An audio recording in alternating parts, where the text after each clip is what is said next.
This week on Future Proofing Canada, I'm joined by Candice Bergen, a former Conservative MP and leader of the Conservative Party on an interim basis.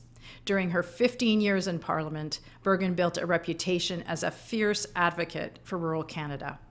She championed everything from fair access to broadband to ensuring government policies work for farmers, small towns, and remote communities. Now out of federal politics, she's still working to put rural voices at the center of national conversations, most recently as co-chair of the Rural Prosperity Group. On this episode of Future Proofing Canada, we talk about how governments and the private sector could use a rural lens in developing their plans and priorities. Here's our conversation.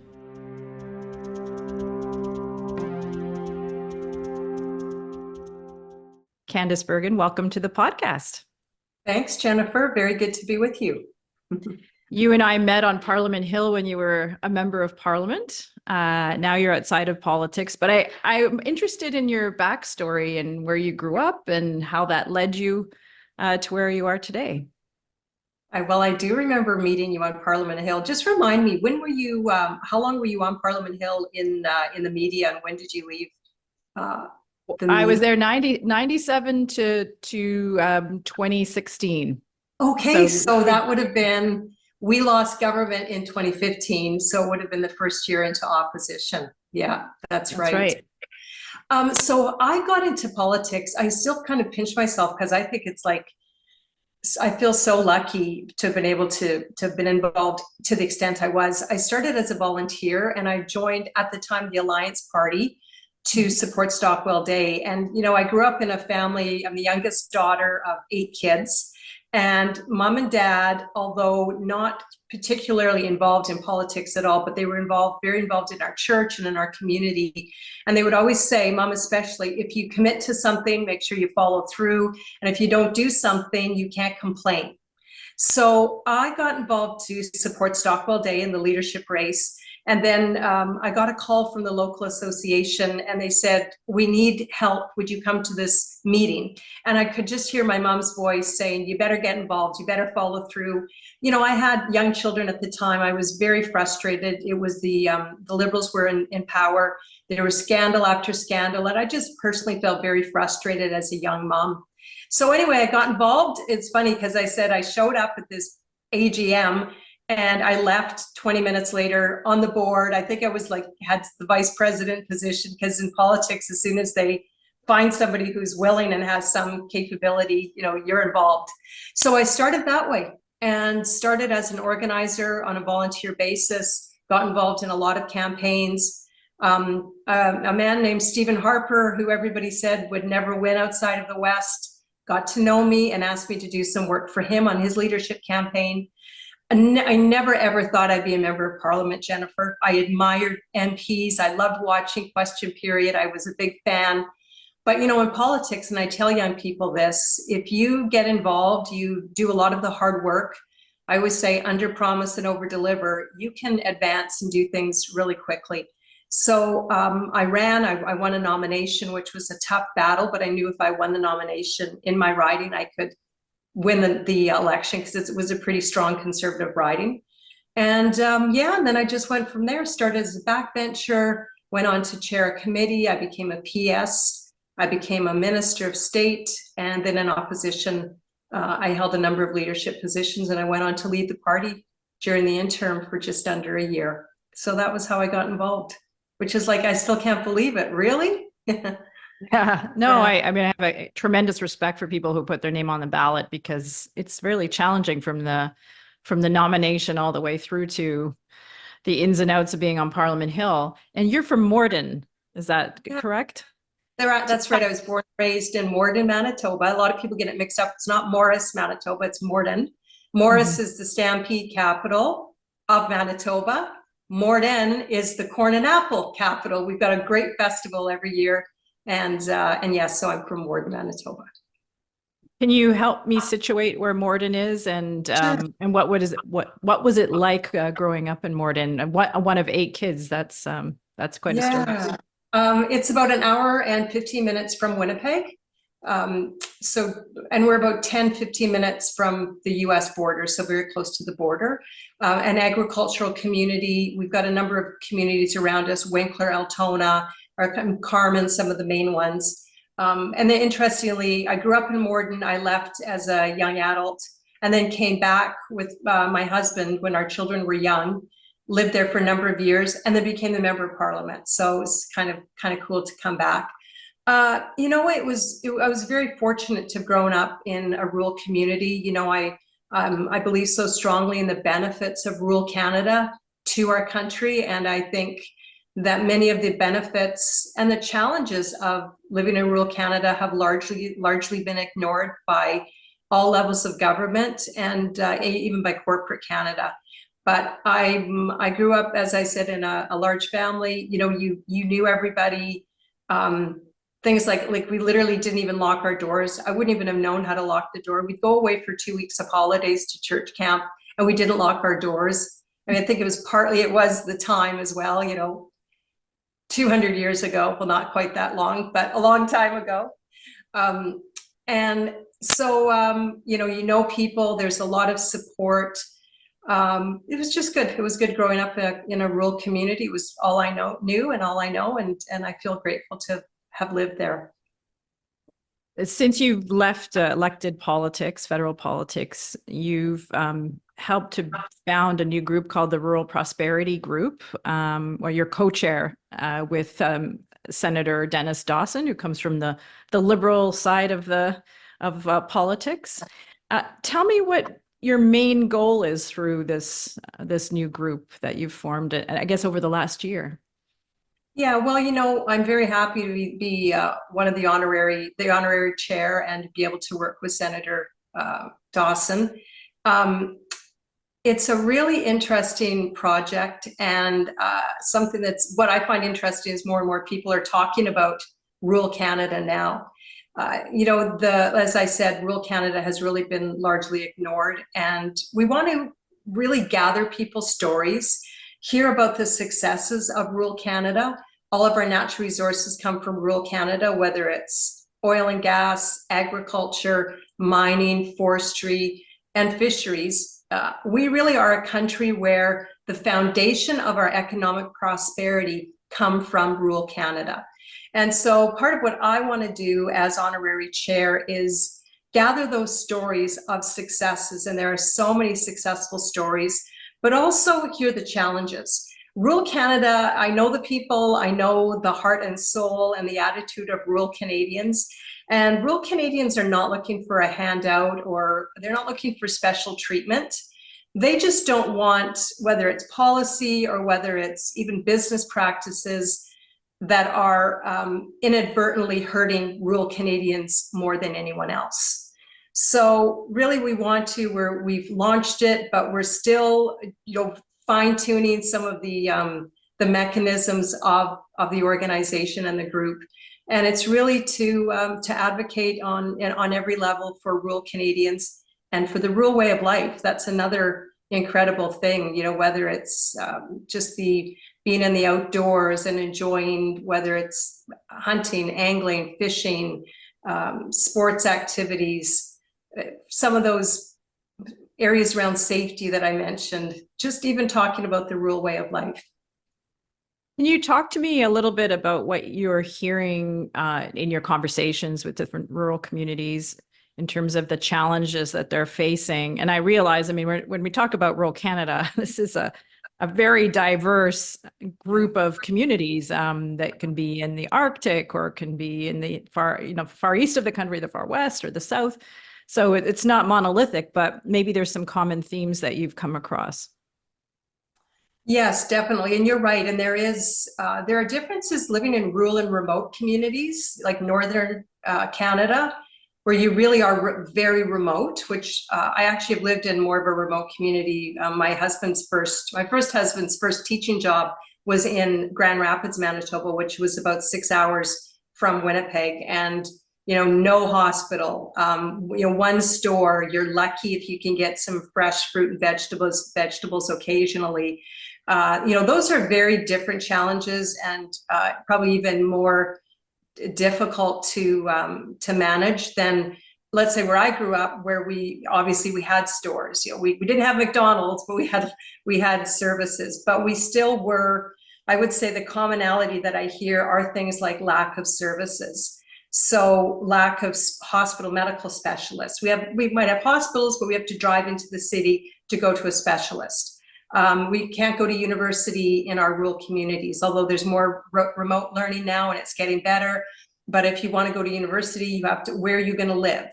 And I guess the point is this, at least from my outlook and the outlook of so many that I talk to, we're not looking for the government to say, oh, poor you, or not, for whoever it is that we're talking to, poor rural and remote communities, we're going to give you more money. We're just looking for that whether it's government, corporate Canada, they don't stand in the way of us getting ahead.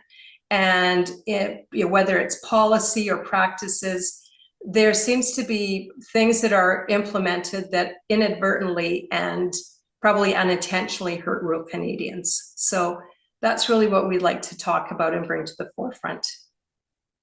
You were mentioning the experience in Grand Rapids, and StatsCan says 2 in 5 Canadians living in rural areas have access to basic services. So that means 3 in 5 don't have access to things like even high schools or pharmacies or libraries close to their home. So it's a significant challenge.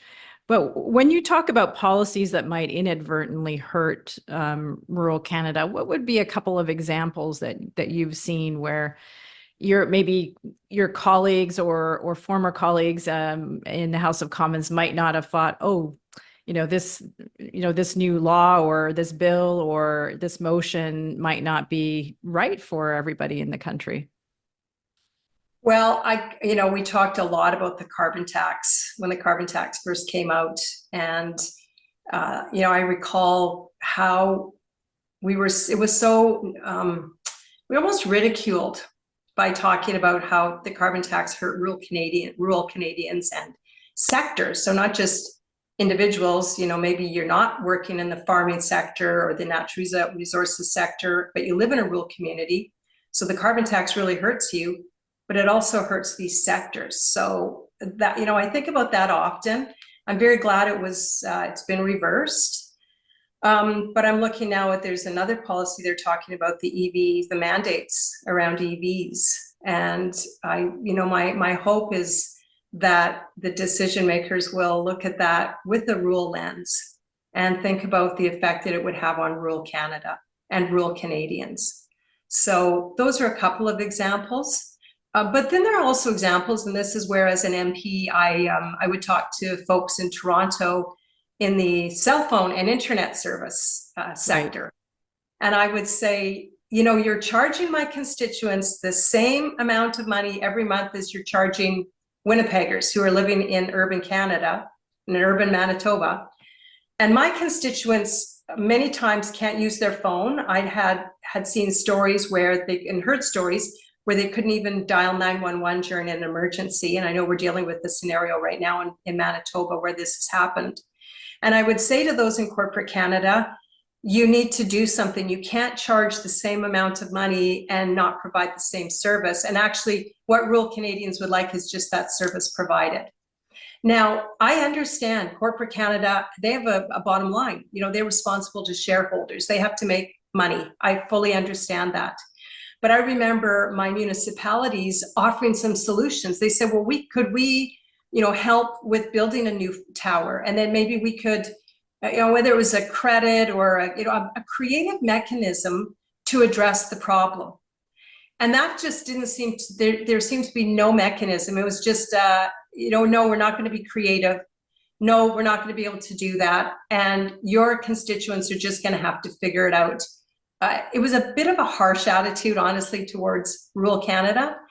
So that's another area where I would like to do more work, would be in corporate Canada. I'll leave talking to policymakers to those who can do it. I'm more focused on talking to corporate Canada and others who also have an impact on rural Canada. And that's one example. You know, then there's basic services around healthcare and education that you referred to. And again, not all of those solutions are just government driven, but it means having a better understanding and appreciation for rural Canada. You know, I sort of likened it to, I know in government there's a gender-based analysis. You know, there's obviously environmental assessment. There's assessments on how does this affect Indigenous peoples of Canada. And I think, and then what happens is that mentality filters down to or around to other sectors in our society. So I love it that corporate boards are now thinking about the fact they need more women on their boards. I love it that they're thinking about the fact that they need more diversity. You know, I'm a big believer in merit-based, but there's so much merit in diversity. And I would love to see corporate Canada say, we are going to think about rural Canada and how our business plan or our marketing plan or what we're delivering will affect rural Canada. And I think obviously government can help lead the way in that. I'm being very careful, Jennifer, because I can't lobby and I'm not lobbying any government right now. So I want to be very clear on that. I'm not lobbying any government official in this. I'm just expressing my thoughts, and my influence, I hope, would be in other areas of our society.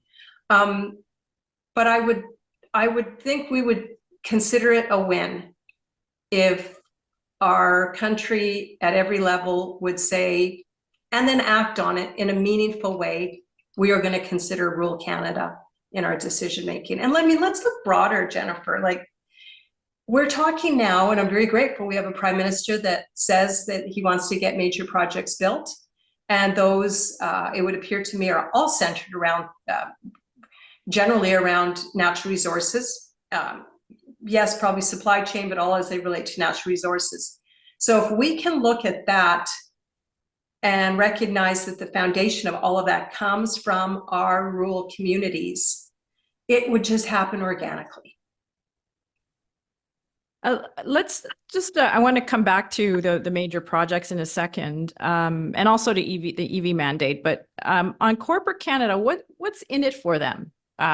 You know, to have this rural lens, because, you know, obviously they're in business to make a profit. Yeah. Is there, you know, some benefit to them other than moral that they could that could accrue to them if they use the rural lens in their work? And I'm talking very broadly. Obviously, corporate Canada is involved in many different kinds of work, but yeah. Well, first of all, I wouldn't underestimate the value of doing it because it's the right thing to do. You know, it's like, again, I'm going to just liken it to including more women on your board, women who have earned their space there and have brought merit. I think a lot of boards are recognizing, wow, women bring a different perspective, and we're getting huge value from thinking about this and including this in our thought process.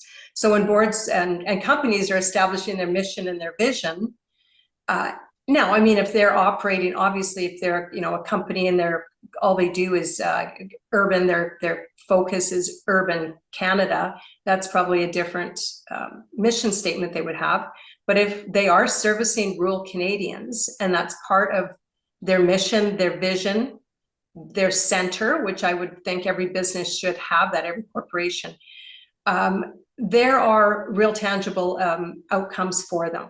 Some of them might be longer term, some might be shorter term. But if you look at the economic output and delivery that rural Canada brings, it's pretty easy to see that. You know, we account for the population in rural Canada is obviously much less than urban, but our economic output, and that doesn't even include all of the totality of our natural resources, is 30% of Canada's economic output, not counting all of our natural resources. So there is an economic reason, but it does take longer term thinking. And at the same time, again, the goal is not like every challenge of living in rural Canada is now going to be fixed.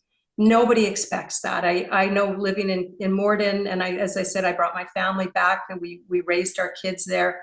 You realize there's a trade-off. And so we're not looking for, hey, we're going to have perfect internet service and we'll have, all the great restaurants are going to be in our little small town, and we're going to have all of the health specialists. We're not looking for any kind of pie in the sky goal. Just even this conversation, Jennifer, I feel is a win. And even having these conversations will be a win. And because I think it will begin to make more of a change around boardrooms and around decision makers' discussion table. And so that's really what we'd like to do. So you mentioned Prime Minister Carney and the ambitious plans for really what's a major industrial policy shift to focus on everything from defense to agriculture and AI and critical minerals. And as you mentioned, a lot of those things that we want to exploit are in rural or remote areas of Canada. How do we make sure that the benefits accrue to the communities so that we're not just stripping things from them, but we're actually, and I'm thinking of a conversation I had recently with Zita Kopp from Shorefast, who talk about stickiness and having, all of the wealth stick to the community rather than just sort of being exported out. And then when the project's over, the community's left high and dry. Do you have some thoughts about that?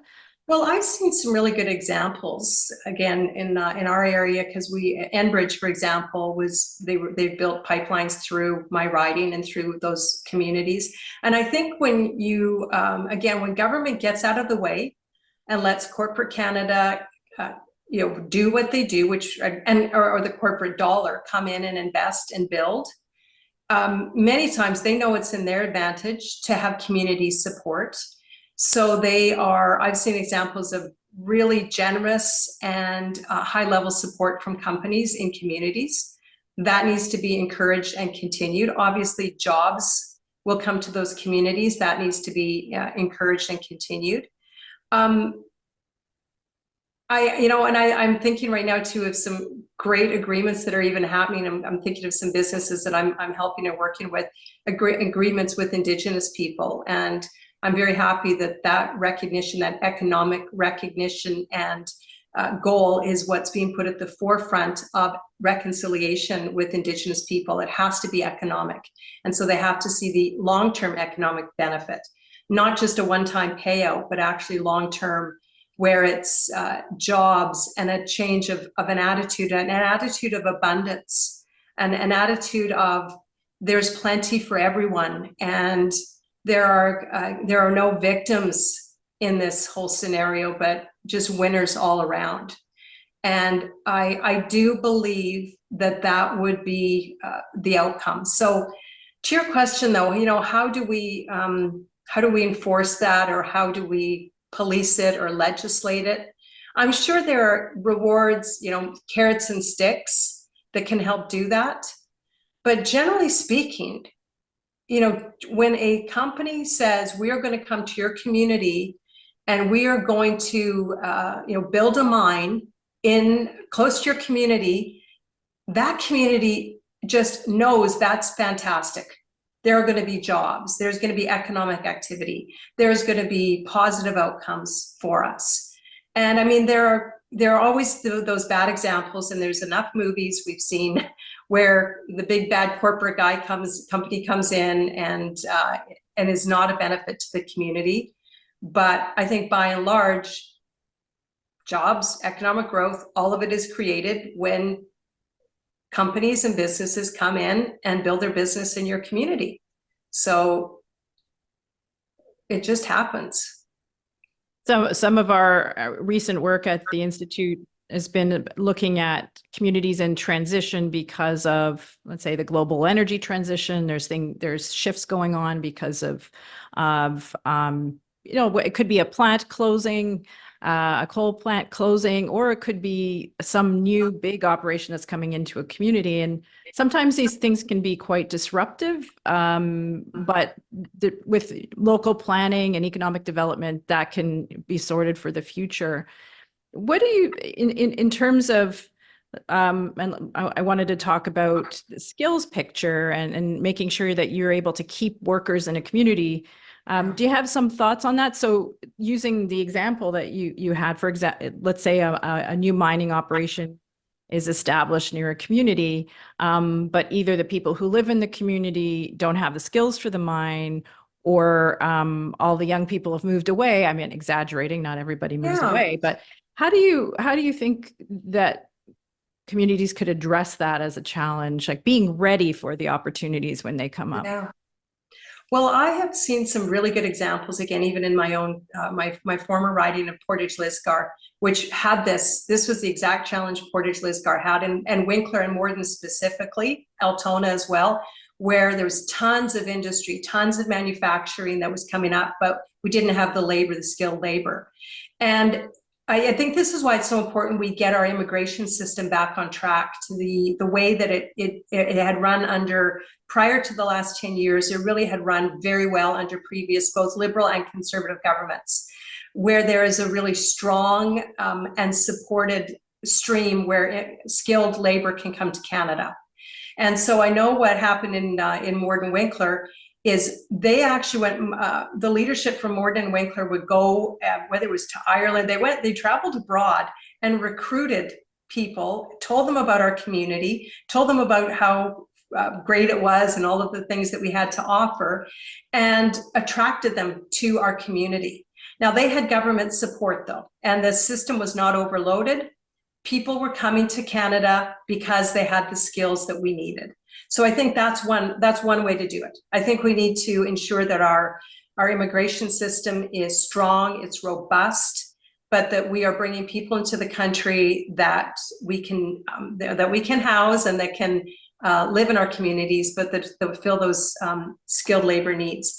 But then in terms of trades and training, I think every government we always say we believe in it, we want to train more.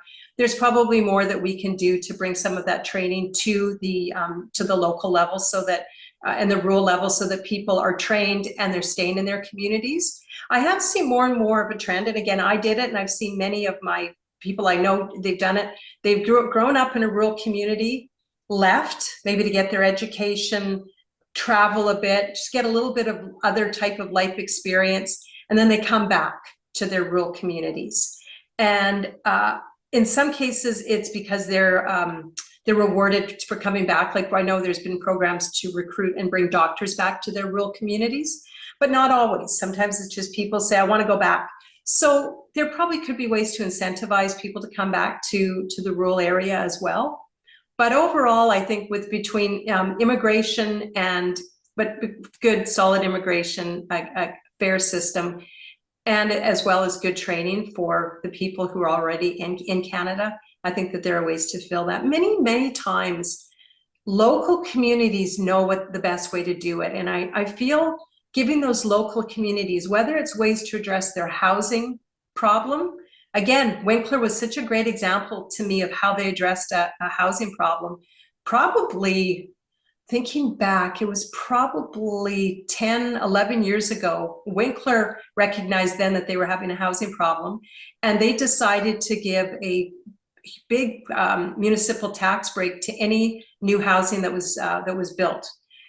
But it seems to me it was more on the affordable side. So it was probably housing that was valued at less. These weren't houses that were middle market, they were lower market.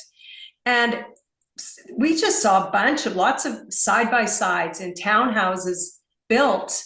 And it was almost like, are we gonna, like, is this flooding the market or what's happening? And immediately rent started to go down. The housing issue was addressed. And it was because the local government was able to make the decision on how to address it. Right. And I think that those are really important things that need to be considered. I've heard that so many times in the last years of as we've been traveling and meeting with different communities, that the knowledge base and the ingenuity is at the community level. But sometimes there's a gap, or I'd say an understanding gap between levels of government and the community itself. And especially between, let's say, the federal government and the communities. So the federal government has regional development agencies, and then they in turn feed other lower types of organizations. I'm thinking of community futures organizations Is there, what have you seen in terms of the translation that has to go from the community level up to the people who are sometimes handing out important funding that helps rural Canada? Well, and when I'm saying this, it truly is not partisan. It's just an accurate reflection. So I think it's easier when conservatives are in government because we tend to elect more conservatives in rural areas. I think that's just factual, right? More liberal support is more concentrated in urban areas. Conservative representation is more concentrated in rural areas. So, I know when I was a member of parliament as a rural MP, we were, and my other fellow MPs, whether it was in caucus or through letters or through however we would communicate, or we were ministers ourselves, we were thinking about our rural constituents. One of our strongest ministers was from rural Canada. He was the ag minister, Jerry Ritz. You'll remember, he was a force to be reckoned with. So just by the nature of certain governments, there's a more of a focus on rural Canada and a better understanding. So I think the question is more when you have a government that is maybe not represented as strongly in rural Canada. And I'm just going to say it, Jennifer, and you and I talked about this, including Western Canada, because a lot of these rural areas are in Western Canada.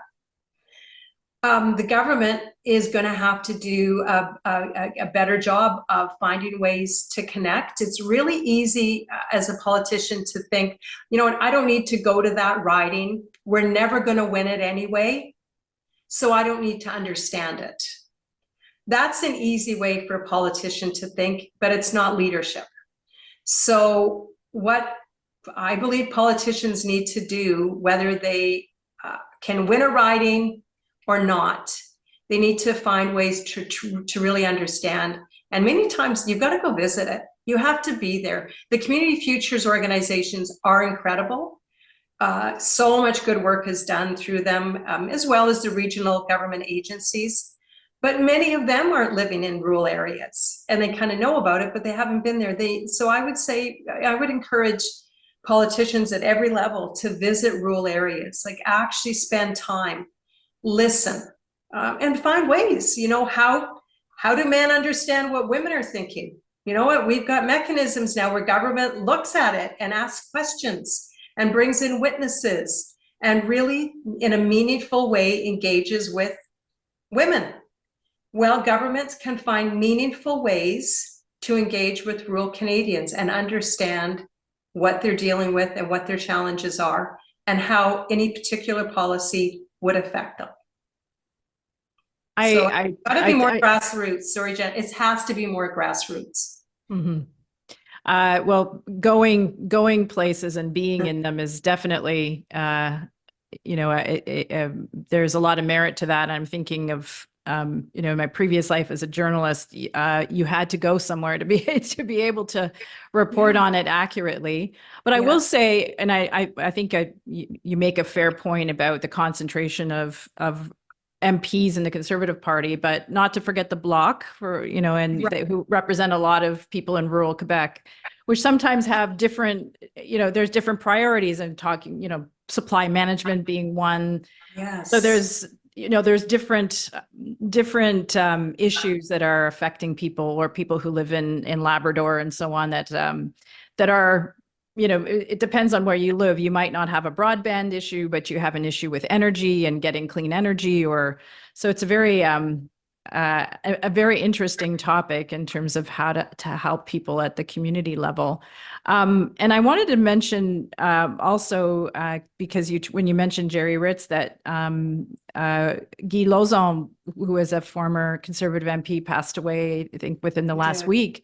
And I was thinking about him because he was someone who spoke a lot about access to broadband from the sort of southern or eastern Ontario area and rural areas of eastern Ontario. And StatsCan, I think, says only 80% of people who live in rural Canada have access to high-speed broadband. Have you seen that as a challenge in areas of Manitoba that you're familiar with, or other areas that you've traveled in, and what the impact of that is on people living in those communities?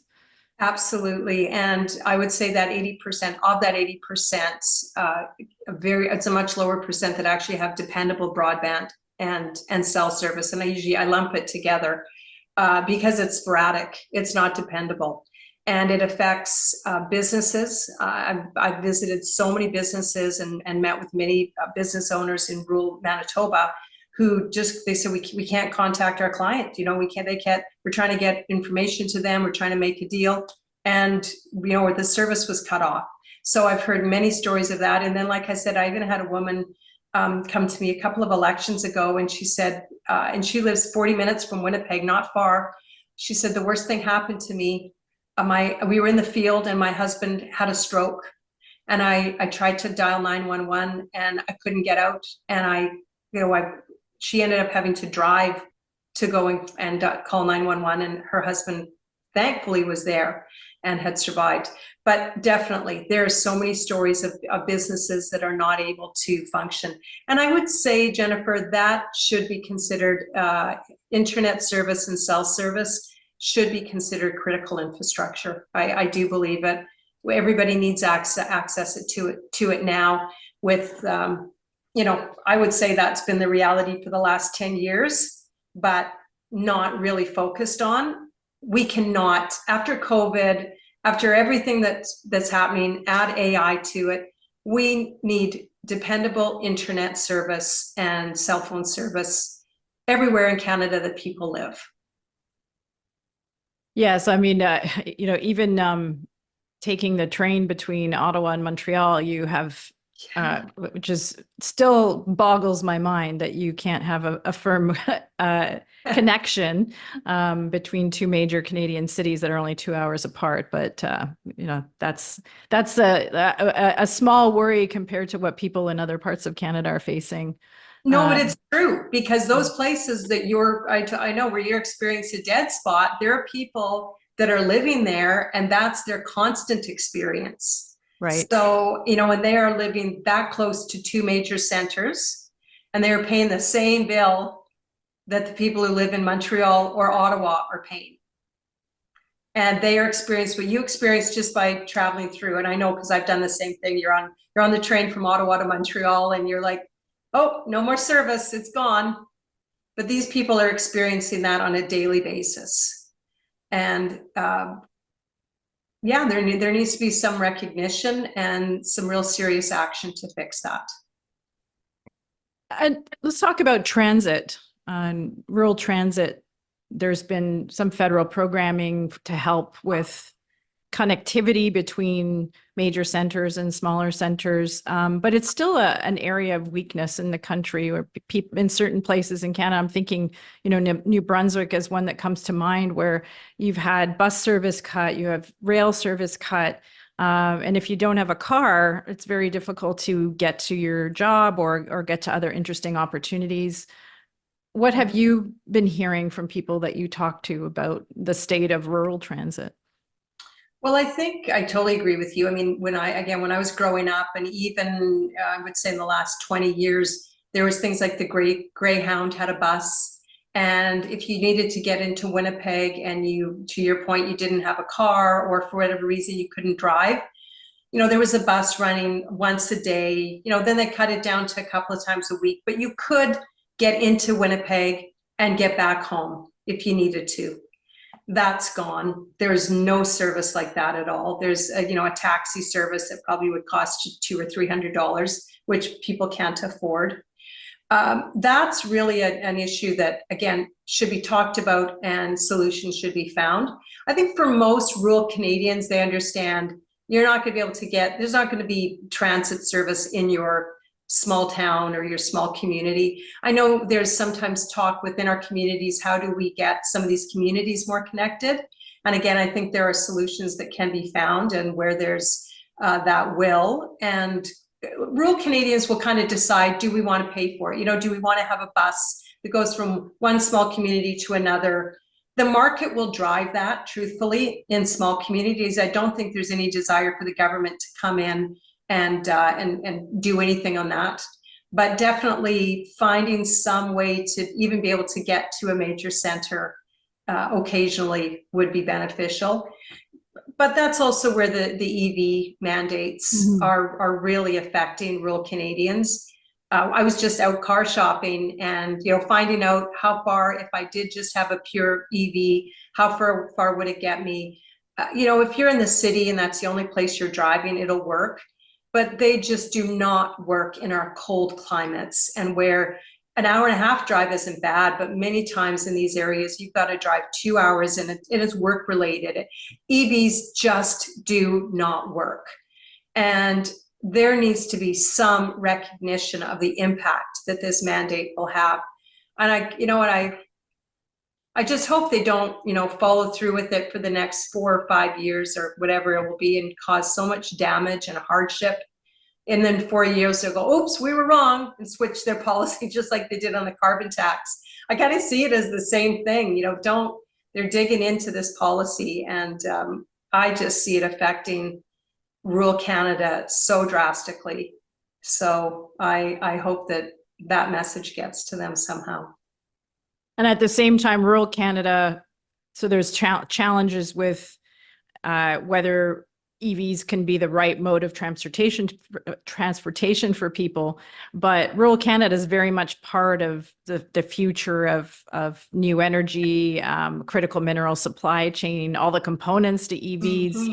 So we're not hearing a resistance in communities to embracing some of the new technologies, but what you're talking about is more sort of the reality of what a person needs from day to day in terms of their own transportation.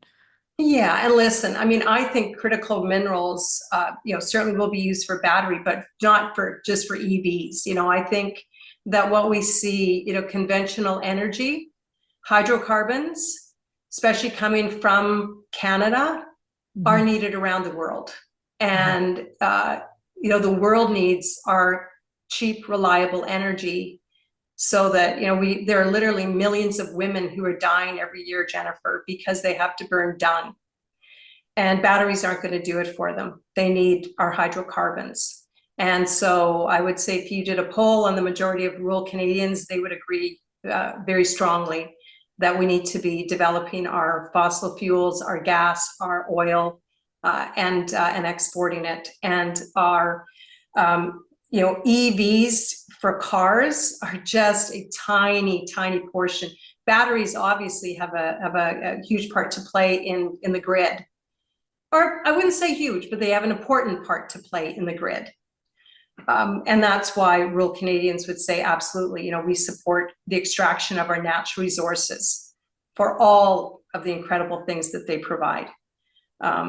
So yeah, it's not, I would say, I would reverse that, Jennifer, and I would say there seems to be an ideological attachment to the notion of electric vehicles. Right. That is not taking into account the actual reality of what people need and what they're using. So it's not, rural Canadians don't have some ideological opposition to EVs. That's not why they're not using them. Yeah, so what you're saying, it's a practical matter. Yeah, right. And I would say the decision makers are the ones with an ideological attachment. Do you know what I'm saying? No, I see the point that you're making. As opposed to saying what's actually in the best interests of our country. And there are people who are living in remote parts of the country who still can't live without diesel, as an example. Exactly. So there's a range of transitions that are, exactly. Parts of, I'm thinking about Atlantic Canada, where there's a lot of interest in wind, for example, or offshore, either offshore, onshore wind as a new possibility for bringing energy.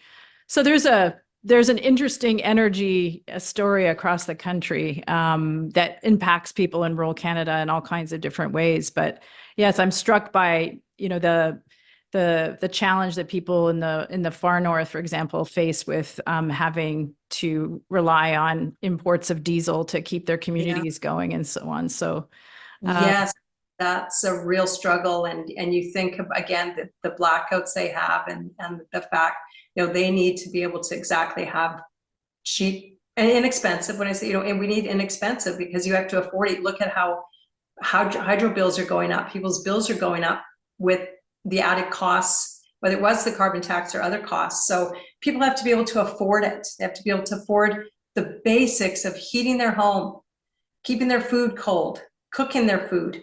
These are the basics. And most of us in Canada have it. But there are still areas in our country that are struggling to have it consistently. So you and I are talking a few days before Canada Day. So I'm going to wish you a happy Canada Day in advance. And a lot of Canadians are in their travels this year, heading out to rural Canada on vacation. So they're having, they're in rural Canada, That's right. But they might not be appreciating some of the many policy issues that affect rural Canadians very specifically, and we've touched on a few of them. But maybe we'll close if I could just ask you, if you had a short wish list of a couple of things that you would like corporate Canada and different levels of government to focus on if we're going to, enter into the next 10, 20, 30 years in a kind of confident posture. What would that look like for you?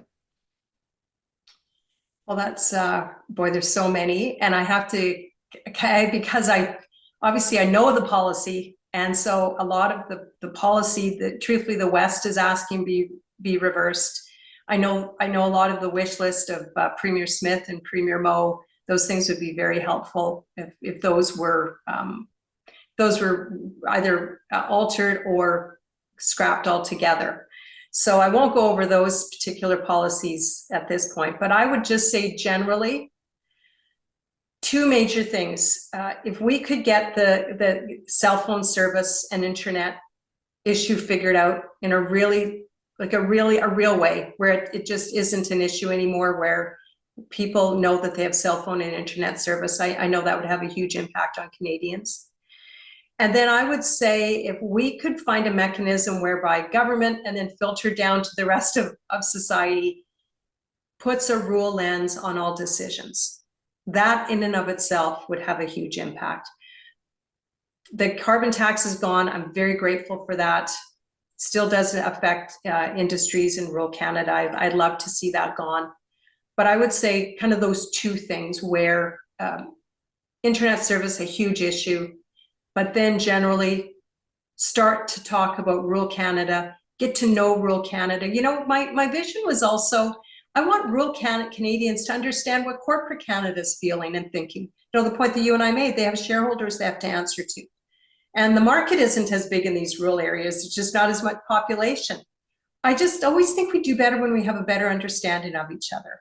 And even for that to happen, it would be a win. Well said. Well, thank you very much for joining the podcast. And again, happy Canada Day. Thanks, Jennifer. Happy Canada Day. Thank you for having me. It was really good talking to you. Thanks so much for tuning in to Future Proofing Canada. Our executive producer is Cléa Desjardins. Our producer is Ricardo Montrose, and our production assistants are Elissa Coury and Blair Elliott. The show is mixed and engineered by Jackie Gallant, who also does our music.